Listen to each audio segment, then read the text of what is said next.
말씀 보겠습니다. 느헤미야 2장 1절에서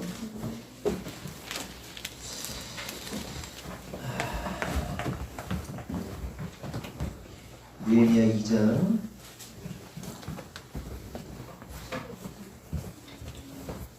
1절에서 10절까지 보겠습니다. 2장 1절에서 10절 2장 1절에서 10절 한 절씩 교독하겠습니다. 아닥사스다 왕 제20년 니산월에 왕 앞에 포도주가 있기로 내가 그 포도주를 왕에게 드렸는데 이전에는 내가 왕 앞에서 수심이 없었더니 왕이 내게 이르시되 내가 병이 없거늘 어찌하여 얼굴에 수심이 있느냐 이는 필연 내 마음에 근심이 있음이로다 하더라. 그때 내가 크게 두려워하여 왕께 대답하되 왕은 만세수를 하옵소서. 내 조상들의 묘실이 있는 성읍이 이제까지 황폐하고 성문이 불탔사오니 내가 어찌 얼굴에 수심이 없사오리이까 하니 왕이 내게 이르시되 그러면 내가 무엇을 원하느냐 하시기로 내가 곧 하늘의 하나님께 불도하고 왕에게 아뢰되 왕이 만일 좋게 여기시고 종이 왕의 목전에서 은혜를 얻었사오면 나를 유다 땅 나의 조상들의 묘실이 있는 성읍에 보내어 그 성을 건축하게 하옵소서 하였는데 그때 왕도 왕 옆에 앉아 있었더라. 왕이 내게 이르시되 내가 몇 날에 다녀올 길이며 어느 때에 돌아오느냐 하고 왕이 나를 보내기를 좋게 여기시기로 내가 기한을 정하고 내가 또 왕에게 아뢰되 왕이 만일 좋게 여기시거든 강서쪽 총독들에게 내리시는 조서를 내게 주사 그들이 나를 용납하여 유다에 들어가기까지 통과하게 하시고 또 왕의 상임이 아삽에게 도서를 내리사 그가 성전에 속한 영문의 문과 성곽과 내가 들어갈 집을 위하여 들보로 쓸 제목을 내게 주게 하옵소서 하매 내 하나님의 선한 손이 나를 도우심으로 왕이 허락하고 군대 장관과 마병을 보내어 나와 함께하게 하시기로 내가 강 서쪽에 있는 총독들에게 이르러 왕의 주소를 전하였더니 호론 사람 산발락과 종이었던 암몬 사람 도비아가 이스라엘 자손을 흥왕하게 하려는 사람이 왔다함을 듣고 심히 근심하더라. 아멘. 오늘은 느헤미야의 기도응답이라는 제목으로 말씀을 나누도록 하겠습니다. 여러분 사람들이 기복적인 말씀을 듣다가 진짜 십자가의 복음을 듣게 되면 어떤 일이 발생할까요? 그러니까 기복적인 설교를 듣다가 기복적인 메시지를 듣다가 진짜 십자가의 복음, 십자가의 그 죽음의 복음을 듣게 되면 어떤 일이 일어나게 될 것 같으세요? 대부분의 사람들이 어떤 일이 일어나냐면 기도를 못해요. 왜냐하면 그동안 자기가 해왔던 그 기복적인 기도들이 쓰레기라는 사실을 인식하게 돼요. 진짜 복음을 들으면 내가 나의 만족과 나의 유익과 나의 성공과 나의 부와 나의 명예를 위해서 기도했던 것들이 쓰레기구나. 십자가의 복음, 예수 십자가의 복음을 진짜 들으면 내가 헛된 짓 했구나, 허튼 짓 했구나를 깨닫게 되면서 기도를 못하게 되고 더 나아가서 기도를 안 하게 되는 경우들이 종종 있습니다. 사실 저도 그런 과정을 겪었어요. 그러면 그렇게 기도하지 않는 게 맞을까요? 아니면 기도하는 게 맞을까요? 기도해야 됩니다. 그렇죠? 왜냐하면 성경에 쉬지 말고 기도하라고 말씀하셨고 또한 구하고 찾고 두드리면서 기도하라고 말씀하셨기 때문에 우리는 기도를 해야 됩니다. 그러니까 우리가 뭘 기도해야 되냐? 하나님의 뜻과 하나님의 언약이 이루어지기를 위해서 쉬지 말고 기도해야 되고 또한 구하고 찾으면서 기도해야 되는 거예요. 나의 소원 성취 따위를 위해서 그렇게 쉬지 말고 기도하는 게 아니라 하나님의 소원, 하나님의 언약에 성취되도록 쉬지 말고 기도해야 되고 또한 구하고 찾고 두드리면서 기도해야 된다는 겁니다. 그런데 제가 왜 이런 얘기를 하냐면 오늘 본문의 주인공인 느헤미야가 이렇게 하나님의 뜻을 구하고 하나님의 언약의 성취를 위해서 기도했던 사람이기 때문에 그래요. 지난주에 나눴죠.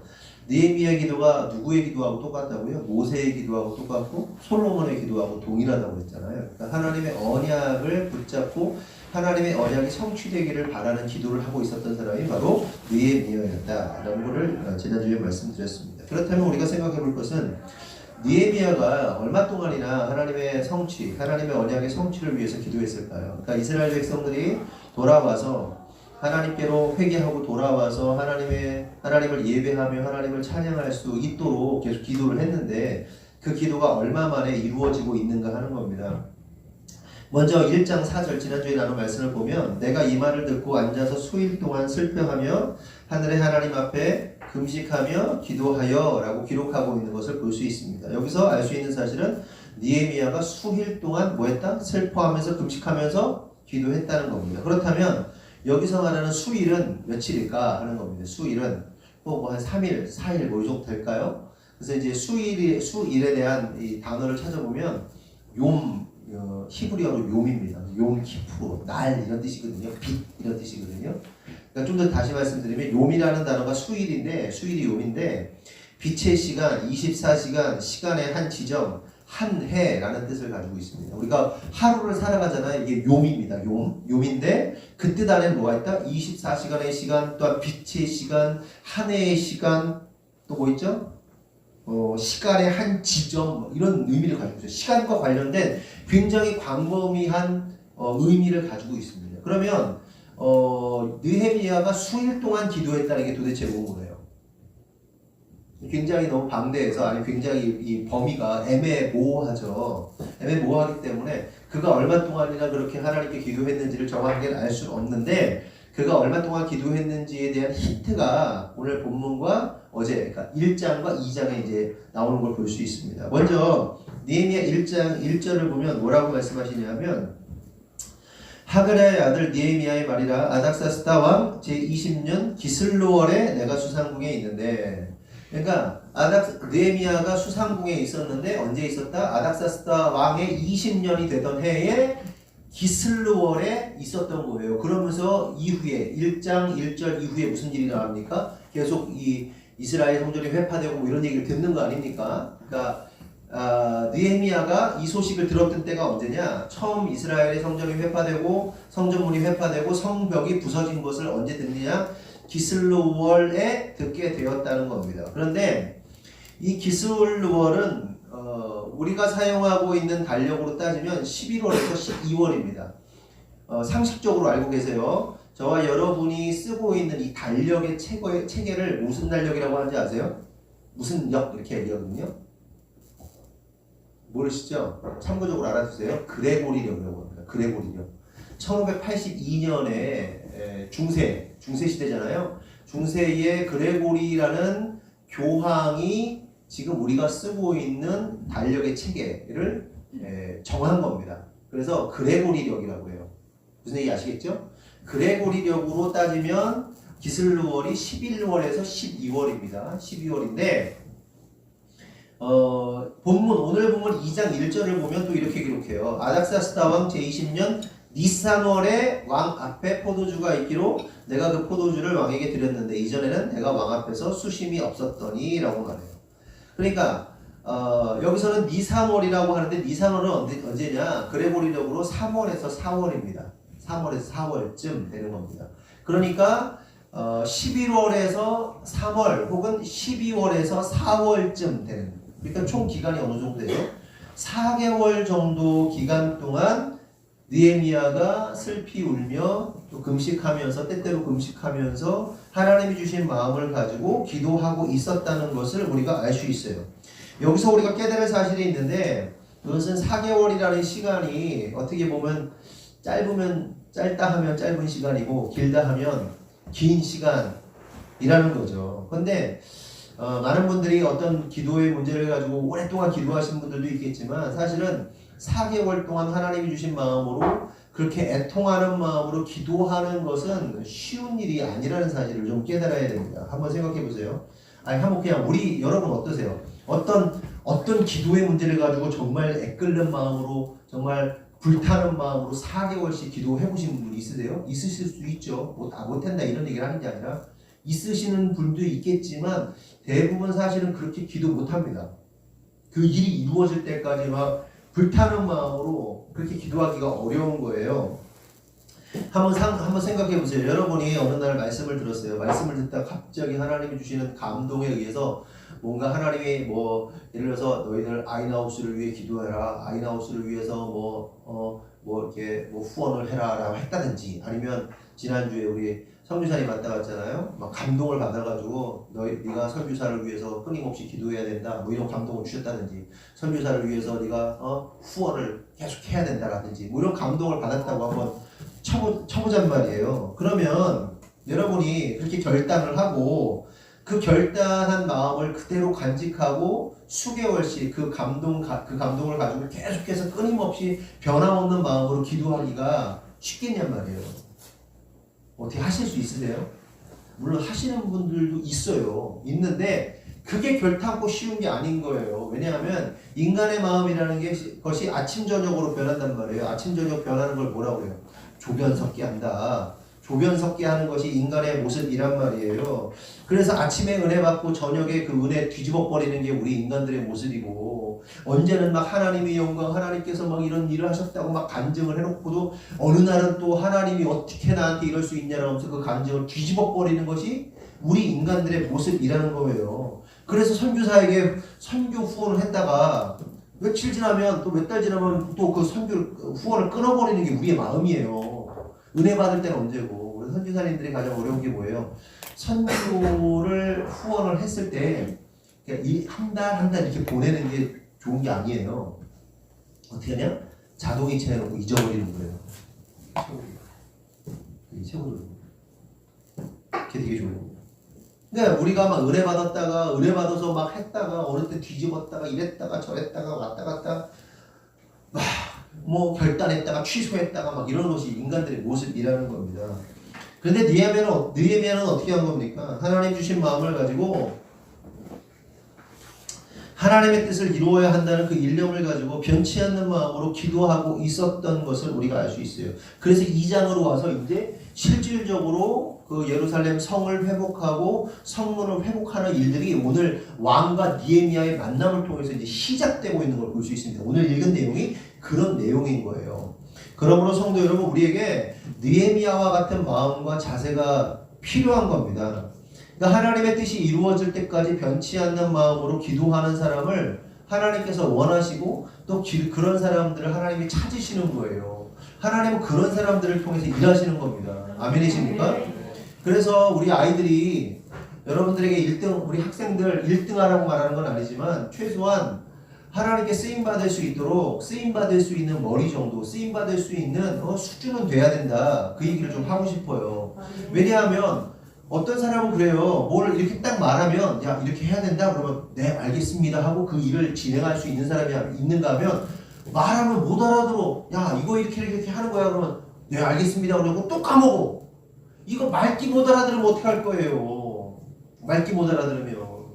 말귀를 못 알아듣고 좀 빠리빠리 일하게 할 수 있어야 되는데 그걸 못하면 쓰기가 매우 불편한 겁니다. 사용하기가 매우 곤란한 거예요. 그러니까 우리가 하나님 앞에 쓰임받을 수 있도록 훈련돼야 되고 자신을 개발해야 돼요. 물론 타고난 어떤 머리, 타고난 어떤 것들이 있을지 모르겠지만, 피지컬이 있을 수 있지만, 그럼에도 불구하고 성령이 임하면 지혜가 임하는 거예요. 지혜가 임하면 하나님의 말씀을 알아들을 수 있고 하나님이 원하는 것이 무엇인지 알아서 그 일을 잘 해낼 수 있다는 겁니다.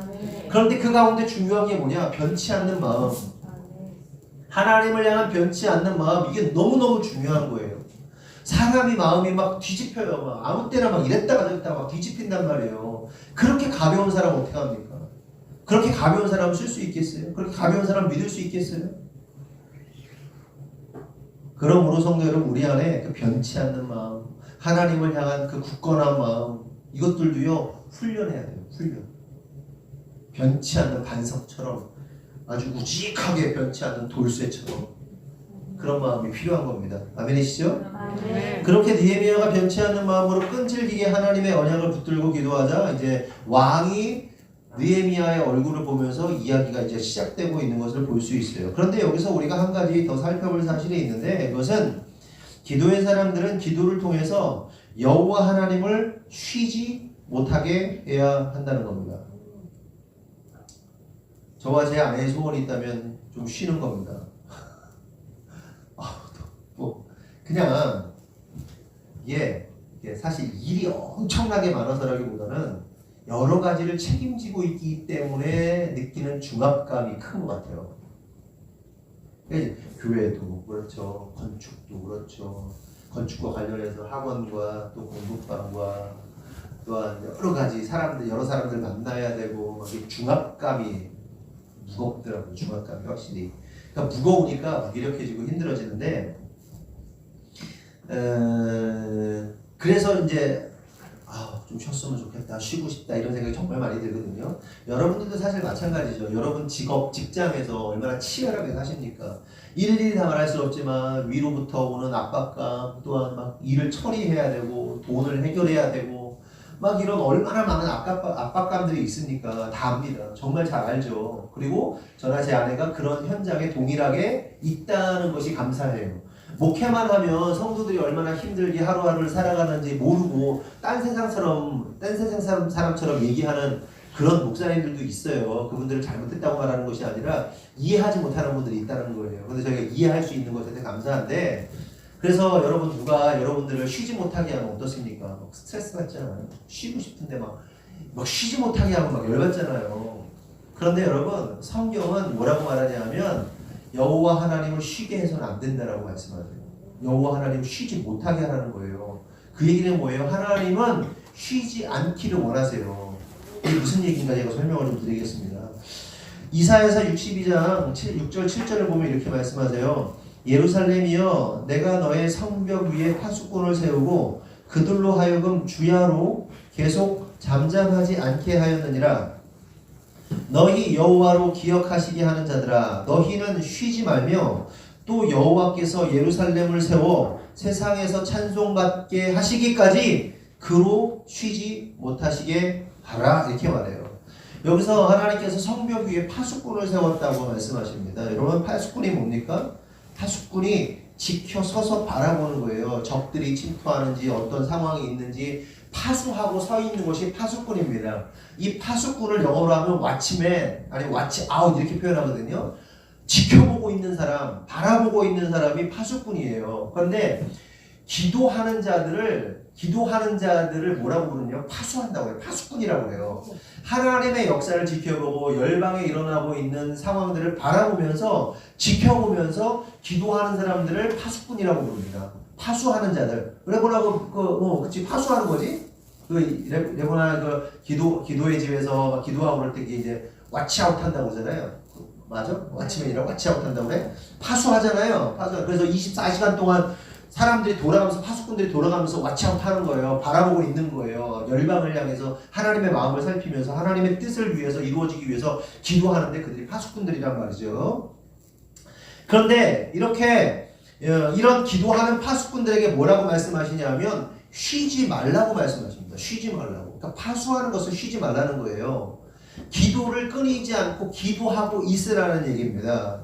그렇죠? 그러면서 7절을 뭐라고 하냐면 여호와께서 예루살렘을 세워 세상에서 찬송받게 하시기까지 그로 쉬지 못하시게 하라 말해요. 여기서 말하는 그는 여호와 하나님입니다. 그러니까 여호와께서 예루살렘을 세워 세상에서 찬송받게 하시기까지 여호와로 쉬지 못하게 하라 이렇게 말씀하시는 거예요. 그러니까 기도하는 사람은 쉬지 말아야 되고 당신의 일을 이루시도록 해야 된다. 하나님께서 그 일을 이루시도록 쉬지 않도록 해야 한다는 겁니다. 그런데 결국 우리가 여기서 알아야 할 중요한 사실은 뭐냐 하면 하나님을 쉬게 하고 있다는 얘기 뭐냐면 그러니까 기도하는 자들이 쉬지 말고 기도함으로써 파수함으로써 하나님이 쉬지 못하도록 해야 되는데 하나님이 쉬고 계시다는 얘기는 무슨 얘기예요? 기도하는 자들이 쉬고 있다는 얘기예요. 파수하지 않는다는 얘기입니다. 무슨 얘기인지 아시죠?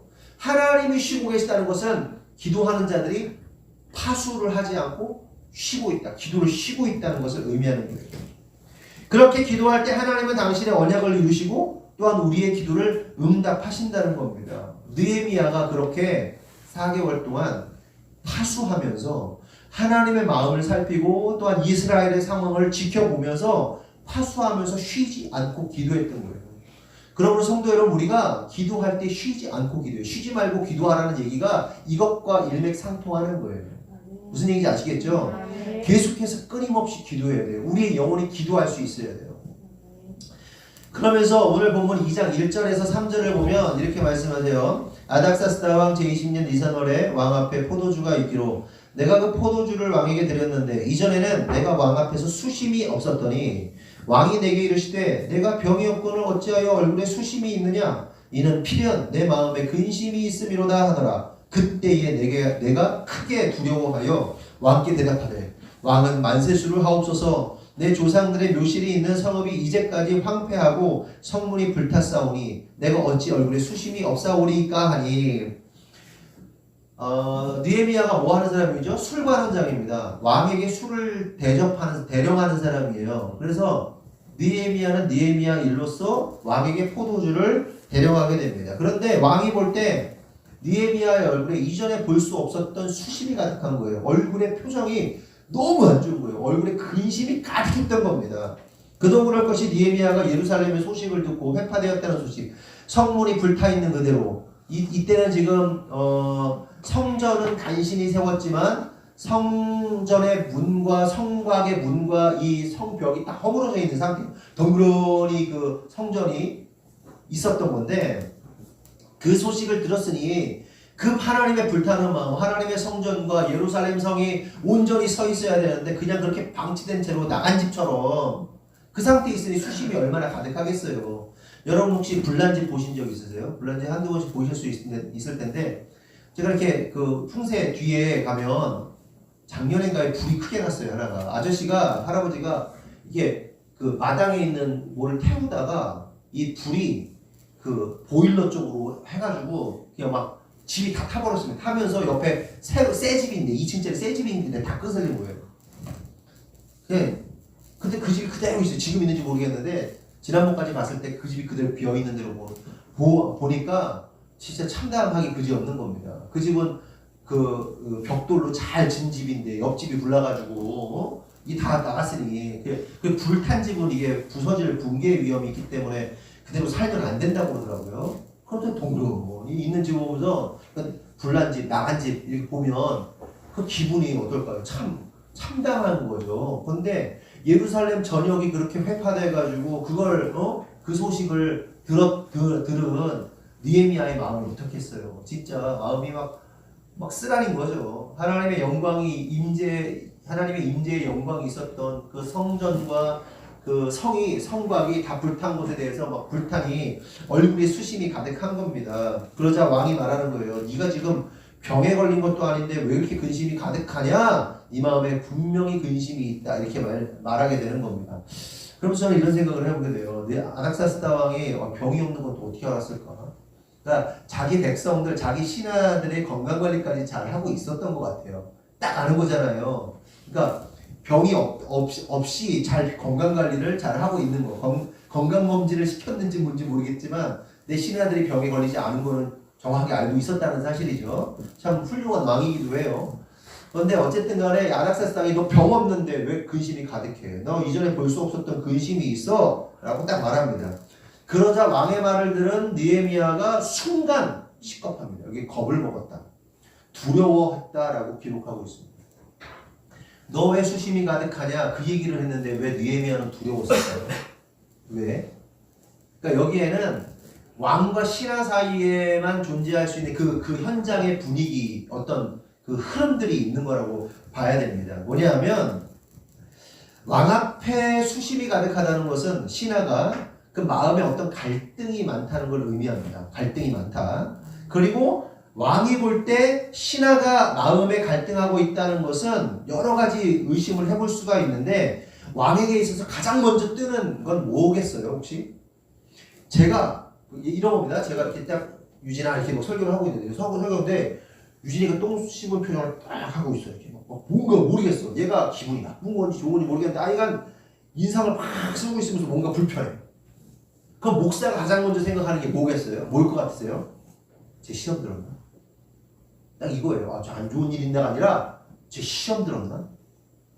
쟤 혹시 나한테 시험 들었나? 이 생각이 딱 떠요.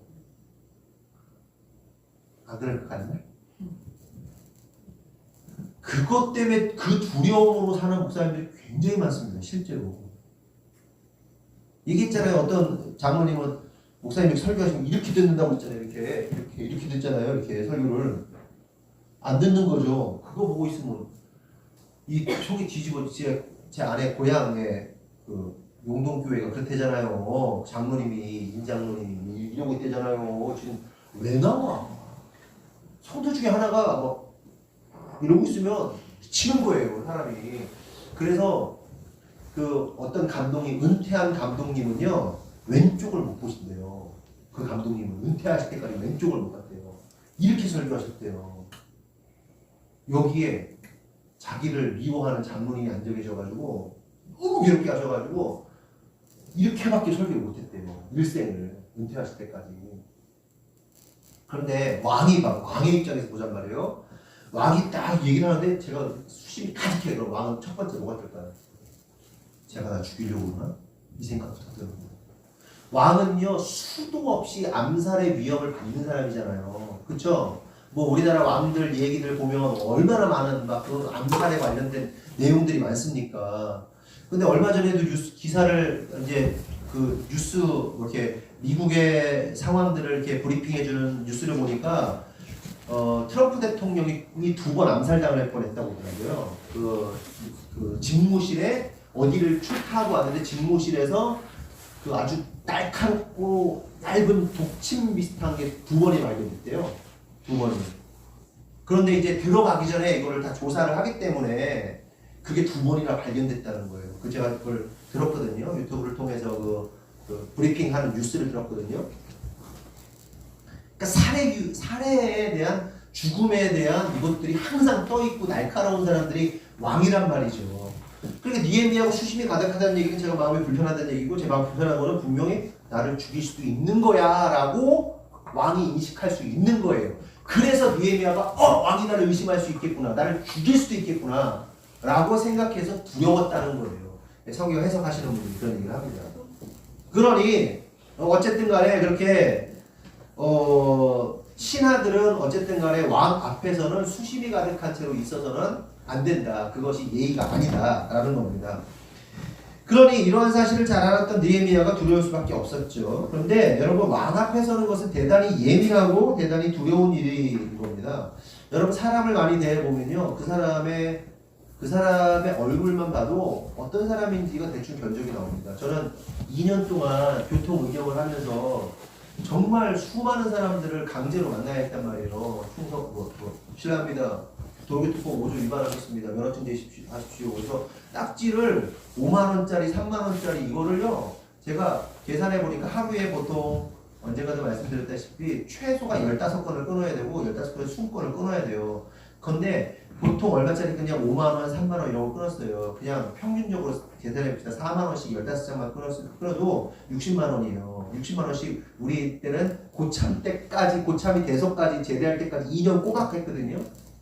그러면 60만원씩 한 달이면 1,800만원, 2천만원 정도 끊어요. 계산해보면 실제로. 2천만원 1년이면 얼마예요? 네? 2억 4천. 끊을 제대할 때까지 한 4억, 5억 이렇게 끊었어요. 딱지를. 4억, 5억 원어치 끊었단 말이에요. 근데 어떤 게 생기냐면요. 얼굴을 딱 보면 이 사람이 어떤 반응을 할지 정확하게 알아요. 실례합니다. 그러면 관상을 딱 보면 이 사람이 무슨 말을 할지, 어떻게 반응할지, 소리를 지를지, 아니면 뭐 할지, 빌을지, 이걸 다 알아요. 하도 보니까, 이게 일이니까. 관상을 보면. 그쪽으로는 도가 틉니다. 그래서 이 사람을 갖고 놀지, 아니면 이 사람하고 겁을 줄지, 아니면 그냥 뭐 할지, 봐줄지, 이런 계산이 막 돌아가는 거예요. 왕은 어떨 것 같으세요, 왕? 왕들도요, 거의 관상가들이라고 보시면 돼요, 관상가들. 왕. 그리고 관상을 배웁니다. 사람의 행동, 말투, 표정, 우리들도 그러잖아요. 이렇게 어떤 말 하다 보면 어떤 중요한 단어들을 탁 쓰잖아요, 사람이. 아니면 어떤 표현들을 쓰잖아요. 그러면 그 마음이 읽혀버리잖아요. 왕들도요, 그걸 훈련받는 사람들이에요. 어릴 때부터. 그래서 우리가 이제 뭐 일반적으로 이제 뭐 다 맞다고 할 수 없지만 뭐 심리학 하시는 분들이 그런 얘기를 하죠. 거짓말 할 때는 어떻게 하죠? 사람들이 거짓말 할 땐 왼쪽 위를 바라본다는 거예요. 뭘 물었을 때 거짓말 할 때 왼쪽 위. 아니면 준비되지 않은 어떤 생각을 할 때 왼쪽 위 이렇게 특별히 거짓말 할 때는 왼쪽 뇌를 쓴대요. 그래서 이렇게 왼쪽 위를 바라본다는 거예요. 오른쪽 쓰는 거죠. 오른쪽을 쓰면서 왼쪽 위를 바라본다.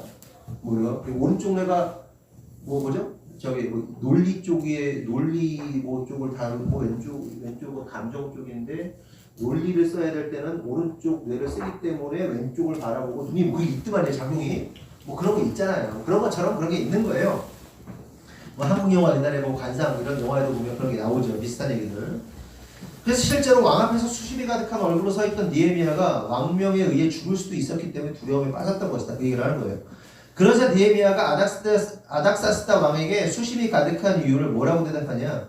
내 조상들의 무덤이 있는 성읍이 황폐해지고 성문이 불탔다는 소식을 듣고 내가 근심할 수밖에 없었습니다. 왕이시여 이렇게 고백을 하게 되는 거죠. 그러자 왕이 이렇게 말합니다. 4절에서 6절 보면 왕이 내게 이르시되 그러면 네가 무엇을 원하느냐 하시기로 내가 곧 하늘의 하나님께 묵도하고 왕에게 이르되 왕이 만일 좋게 여기시고 종이 왕의 목전에서 은혜를 얻었사오면 나를 유다 땅 나의 조상들의 묘실이 있는 성읍에 보내어 그 성을 건축하게 하옵소서 하였는데 그때에 왕후도 왕 곁에 앉아 있었더라. 왕이 내게 이르시되 내가 몇 날에 다녀올 길이며 어느 때에 돌아오겠느냐 하고 왕이 나를 보내기를 좋게 여기시기로 내가 기한을 정하고 이렇게 말하고 있습니다. 야, 네가 뭘 원하니? 라고 왕이 묻습니다. 그때 느헤미야가 뭐합니까? 하늘을 향해서 묵도했다 이렇게 말해요. 묵도가 뭐예요? 침묵으로 기도했다. 말하지 않고 기도했다는 겁니다. 여러분 왜 그랬을까요? 뭐 그 왕이 지금 당장 묻는데 거기서 뭐 무릎 꿇고 뭐 하나님 뭐 기도할 겁니까? 그러니까 그렇게 할 수가 없는 거잖아요. 왕이 묻는데 시간을 질질 끌으면서 대답할 수도 있는 거 아니고 1초나 2초 내에 딱 대답해야 되는 거죠. 뭐 원해? 그러면 만약 이랬다고 해주세요. 이게 시끄러. 그만해. 했어. 이렇게 되는 거잖아요. 왕이 시간 얼마나 큰 사람입니까? 1, 2초 내에 대답해야 되기 때문에 그때 하늘 딱 바라보면서 하나님께 묵도로서 기도를 딱 올렸던 걸 볼 수 있어요. 아주 짧게 기도하고 왕의 물음에 대답했던 겁니다. 그런데 이렇게 짧고 급하게 하는 기도를 뭐라고 하냐면 이제 말씀을 준비하면서 저도 배웠는데 총알기도라고 하더라고요. 총알기도. 아주 급하고 빠르게 하나님께 총알을 쏘듯이 하나님께 총을 쏘듯이 기도를 대포를 쏘는 게 아니라 총알 빵 쏘듯이 하나님 이렇게 빵 올리는 기도를 총알기도라고 합니다. 그래서 총알기도에 관련된 간증들도 매우 많더라고요. 매우 많은데 저는 이 총알기도에 대해서 생각하면서 예전에 제가 설교했던 거 기억하실지 모르겠는데 예전에 있었던 어떤 그 기도를 통해서 일어났던 그 간증을 들은 적이 있어요. 그게 뭐냐면 지금 호서대학교 아산 캠퍼스가 있잖아요. 지금 아산 캠퍼스 굉장히 큽니다. 근데 초기에는 그 아산 캠퍼스가 굉장히 작은 학교였고 허름했고 그 뭐랄까요 차가 많이 안 다니는 후미진 동네였어요. 그래서 거기 학교를 다니려면 이게 차가 끊기면요 학생들이 굉장히 곤란함을 겪고 그랬다고 그럽니다. 그런데 제가 이 간증을 언제 들었냐면 제가 고등학교 때 들은 얘기거든요. 대학생들에게 일어났던 일인데 어느 날 신학과 학생 2명이 여자 학생 2명이 이제 일을 마치고 뭐 어쨌든 학교 활동을 하고 마쳤는데 해가 지고 깜깜해져가지고 차가 안 다니는 거예요. 근데 그 학교에는 뭐가 많았냐면 히치를 많이 했어요. 이렇게 중간에 차 세워가지고 타고 나오는 사람들이 꽤 많았어요. 거기는 그냥 보편화되어 있는 어떤 그 분위기인 겁니다. 그래서 히치를 딱 해서 차를 세웠는데 갤로퍼 차가 뜬 거예요. 제가 정확하게 기억하거든요. 갤로퍼 차가 딱 섰는데 여학생 2명이 타고 갤로퍼 안에는 남자 2명이 타 있었다는 거예요. 그래서 시내 쪽으로 좀 가다가 내려달라. 버스가 끊겼으니까 뭐 버스 타는 데까지만 태워달라고 이렇게 해서 타게 된 겁니다. 그래서 그림이 뭔지 아시겠죠? 그런데 이 차가 시내 쪽으로 안 가고 음침한 곳으로 가는 거예요. 근데 학생들이 두려워서 어디로 가시는 거예요? 내 대답도 안 해. 무서워가지고 막 아저씨 내려주세요. 근데 안 내려줘. 여러분 어떻게 하시겠어요? 그때 이제 총알기도가 나온 거죠. 지금 생각해보면 총알기도예요. 근데 한 친구가 어떻게 기도했냐면 갑자기 소리를 지르면서 방언으로 빠르게 기도하기 시작합니다. 소리를 내서 방언으로 급하고 빠르게 방언으로 기도를 막 한 겁니다. 한 친구가 기도를 하니까 이 친구도 은혜를 받은 친구랑 같이 방언으로 막 기도를 한 거죠. 근데 이 아저씨들이 놀래가지고 미친년들이라고 미친년들 상상해보세요. 나쁜 짓을 하려고 했는데 애들이 눈이 뒤집어져가지고 머리 풀어헤치고 뒤집어져가지고 이거는 이제 영적인 작용이기 때문에 되게 무서운 거예요. 아저씨 살려주세요. 안 그래요. 그러면 가만히 있어. 뭐 이렇게 할 수 있는데 방언 기도해보세요. 무섭습니다. 한 번도 본 적이 없는 영적인 작용을 보면요 충격을 받게 돼요. 미친놈들이라고 내려주고 갓 되는 거예요. 그래서 살아났다 이런 얘기를 제가 간증을 들었습니다. 실제로 여러분 특히 자매님들 잘 들으세요. 혹여 이런 일들이 없어야 되겠죠. 그 아무 때나 히치하고 그러면 안 돼요. 밤늦게 돌아다니면 안 돼요. 무슨 얘기인지 아시겠죠? 그렇게 안 하는 게 가장 좋습니다. 그런데 만약 원치 않는데 그런 일이 발생했다. 그럼 어떻게 해야 돼? 학생들 잘 들어. 혜린아 자니? 졸리구나. 그래. 첫 번째 어떻게 한다? 눈을 뒤집어 깐다.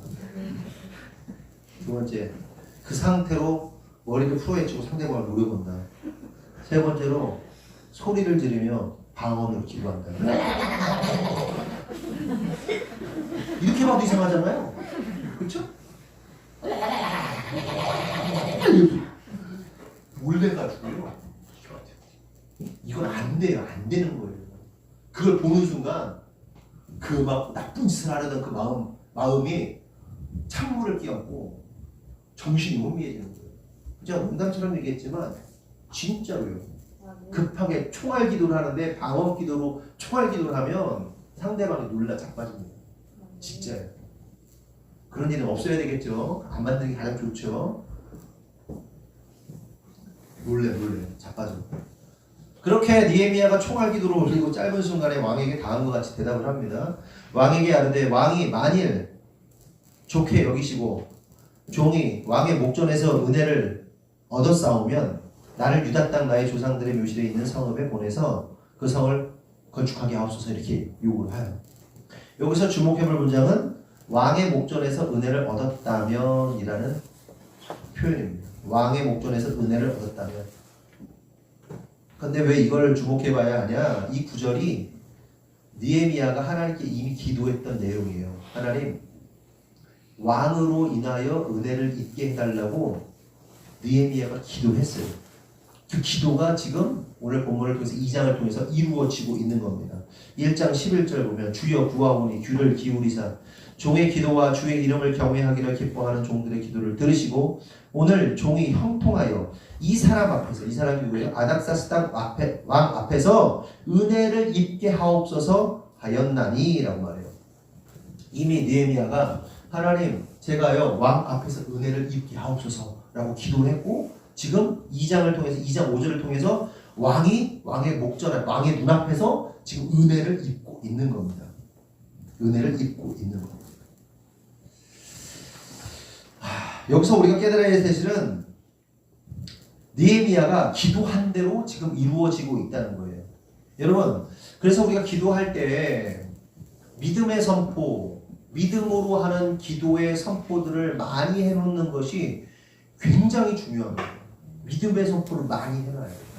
기도할 때마다 이런 선포 저런 선포 하나님이 원하신다면 하나님이 원하시는 마음으로 이런 선포 저런 선포 막 하는 거예요. 하나님 유진이가 하나님 취업하게 될 줄 믿습니다. 막 이렇게 선포하고 하나님 우리 인성이가 지혜와 계시 영이 임해서 일 처리를 정말 잘할 수 있는 능력의 사람이 되게 하옵소서 선포하고 막 믿음으로 막 선포해놔야 돼요. 그것을 교회를 향하여 또한 성도를 향하여 자녀를 향하여 또한 목회자와 그 가족들을 향하여서 여러분들이 막 믿음의 선포를 해놓으면 그 선포한 대로 하나님께서 믿음으로 선포한 것들 나의 만족과 나의 유익이 아니라 하나님의 언약의 성취를 위하여 선포한 믿음의 선포들은요 하나님께서 반드시 이루신다는 사실을 믿으셔야 됩니다. 아멘. 그래서 선포를 많이 하셔야 돼요. 선포를. 아멘.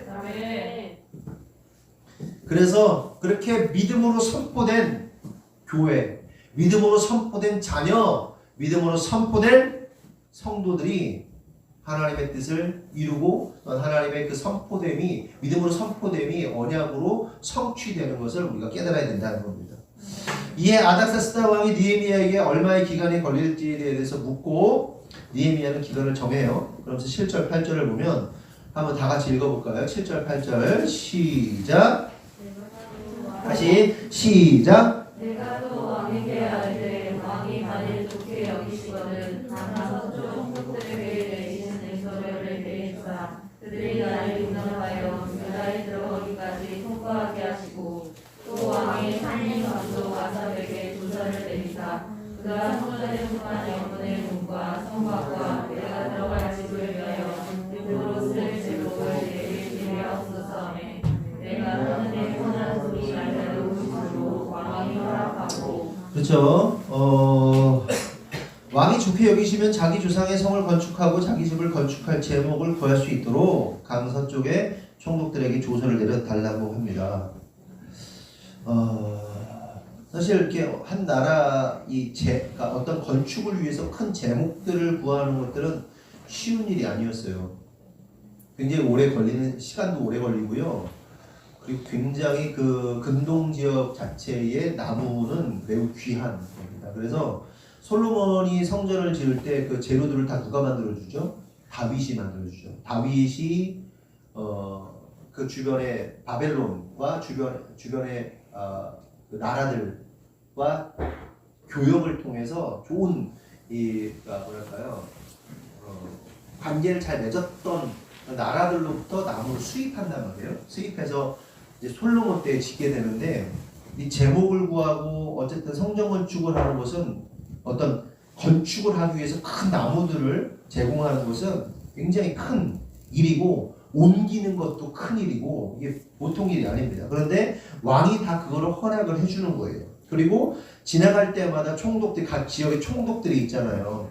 그러니까 이 아닥사스다가 이 제국이었기 때문에 제국이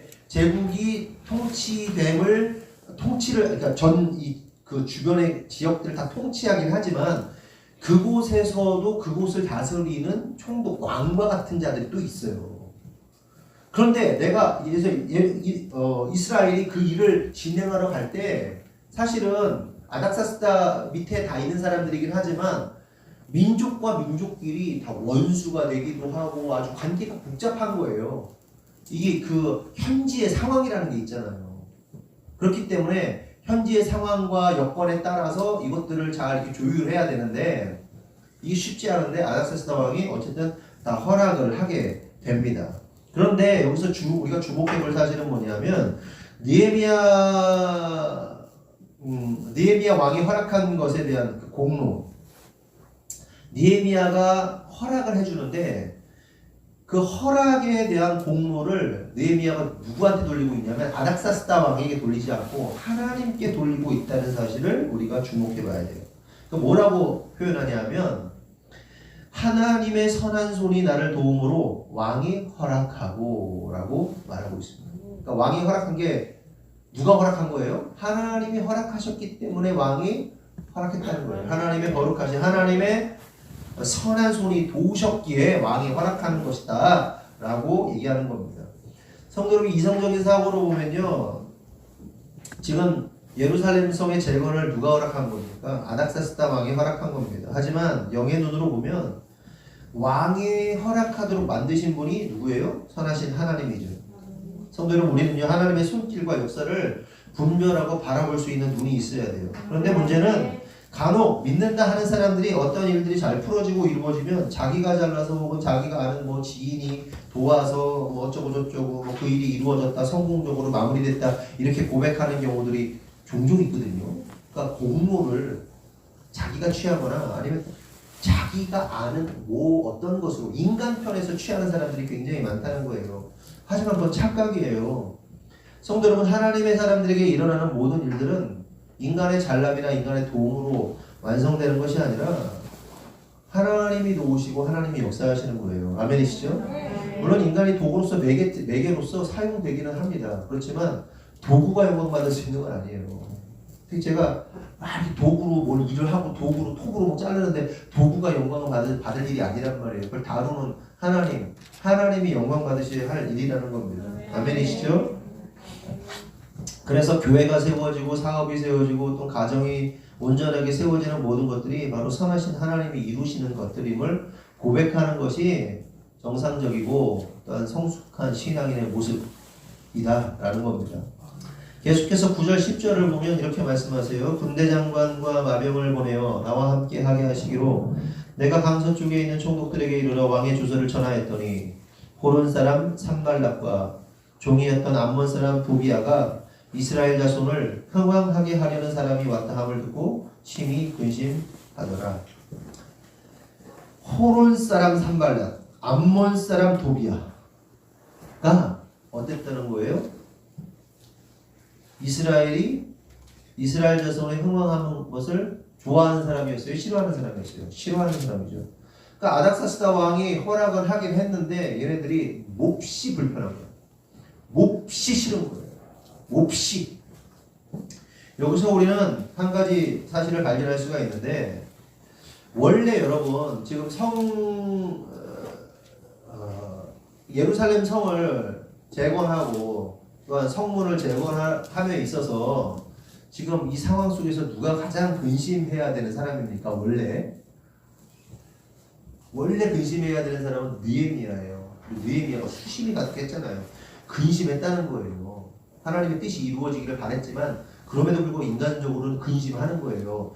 저희도 마찬가지 아닙니까? 교회 건축하는데 하나님이 하시지만 그럼에도 불구하고 그 일을 맡고 있는 그 담당자들은요 근심하고 수심이 가득할 수밖에 없는 거예요. 그렇죠? 그렇죠? 그러니까 원래 근심해야 될 사람이 누구냐? 느헤미야입니다. 그런데 여기서 우리가 알 수 있는 사실은 이제 그 근심이 느헤미야에서 누구로 넘어가는 거예요? 호론 사람 산발락과 암몬 사람 도비아에게 근심이 넘어가고 있다는 사실을 우리가 알 수 있습니다. 그러니까 느헤미야가 아닌 이스라엘이 망하기를 바라던 자들이 이제 근심에 휩싸이게 되는 거예요. 저는 이 말씀을 준비하는데 딱 참 풍세 우리 건축은 많은 것을 생각하게 합니다. 여러분 원래 인간적으로 보면 교회를 건축하면서 근심해야 될 사람이 누구예요? 저나 여러분 아닙니까? 저나 여러분이 건축이 잘 되어야 할 텐데 이런 근심을 해야 되는 사람들이죠. 여러분 근심 안 하셨지 않아도?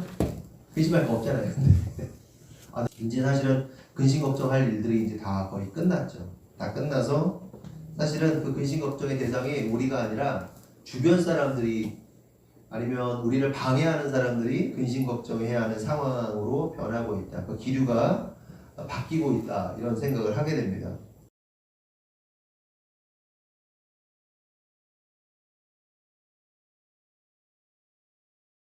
오늘 말씀을 통해서 깨닫습니다. 느헤미야가 기도했습니다.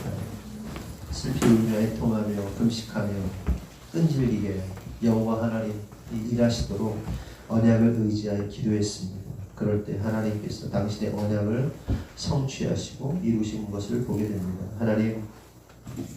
하나님의 사람들은 여호와 하나님을 쉬지 못하게 해야 한다는 사실. 하수꾼들은 그렇게 하나님의 마음을 살피고 또한 세상을 향한 하나님의 마음을 깨달아 하나님께 올려드림으로 하나님의 언약이 성취될 것을 믿음으로 기도하며 나아가는 사람임을 깨닫습니다. 그러므로 주님, 지금 우리에게 맡겨져 있는 하나님의 성전 건축과 또한 여러 가지 상황들 속에서 우리가 끊임없이 하나님의 마음을 살피고 하나님의 언약을 붙잡고 나아감으로 하나님의 마음을 시원케 하는 기도자들이 될 수 있도록 인도하시고 주장하여 주시옵소서.